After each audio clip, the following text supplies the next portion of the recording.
What's good, y'all? Today we breaking down the New York City subway seats. Now I'm gonna let y'all niggas know the do's and the don'ts and all that. Pause. Without further ado, let's get into it. First, we're gonna start off with seat number 1 and seat number 3. Off rip, if you're sitting in them seats, bro, you getting robbed. If you got your phone out, anything like that, it's getting snatched out your hand before the doors close. All you're gonna hear is, stand clear of the closing doors, please. Boom, boom. And all you're gonna see throughout the window is a nigga running with your shit and you can't get off the train. Trust, I'm from the Merm era, nigga, back in the day in 08, 09. It was a treacherous time in New York City. I know what I'm talking about.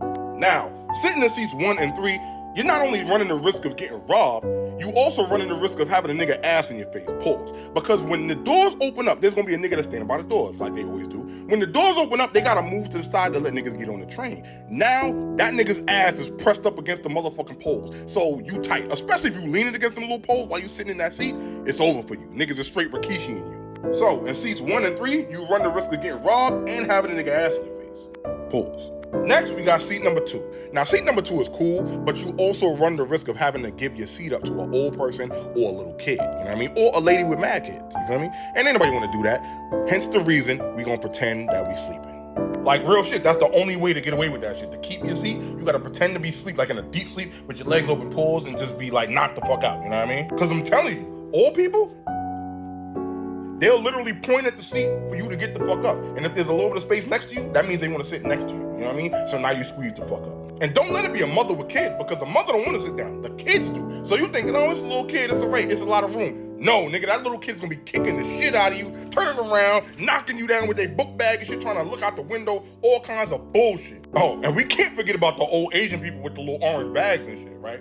Them motherfuckers, they don't even say nothing. They'll look at the seat, see it, and plop down. Don't matter how much space is there, they're gonna plop down wild hard pause and end up on your fucking thigh. Now you tight.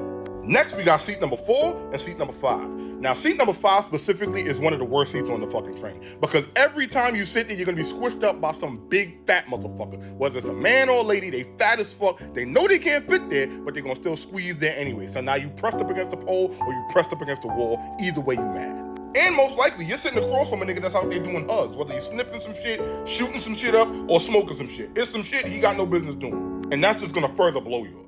Now, seat number 4 is not that bad. It's kind of valid late night because you get the window and more than likely you by yourself, you're chilling, you know what I mean? I would just advise you don't fall asleep because a lot of wild shit happens on the train. Fuck around, wake up, a rat is on your lap or some shit. Or a bum put his blanket on top of you or some shit, talking about good night.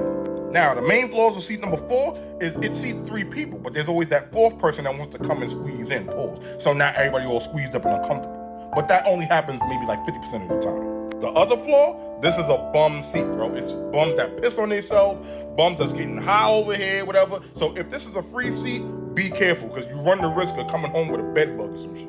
Now, lastly, I'm gonna give y'all some bonus information. You see these doors here and over here? Don't stand in front of them unless it's an express train, because if it's local, you're gonna be tight. Every time the doors open up, you gotta keep moving and moving and moving and moving. This shit is wild annoying. And you run the risk of a nigga walking behind you, moving you out of your spot. Pause. Now, lastly, don't ever stand in front of these doors right here. This shit is like a portal of darkness. You never know what the fuck is gonna come up out of there.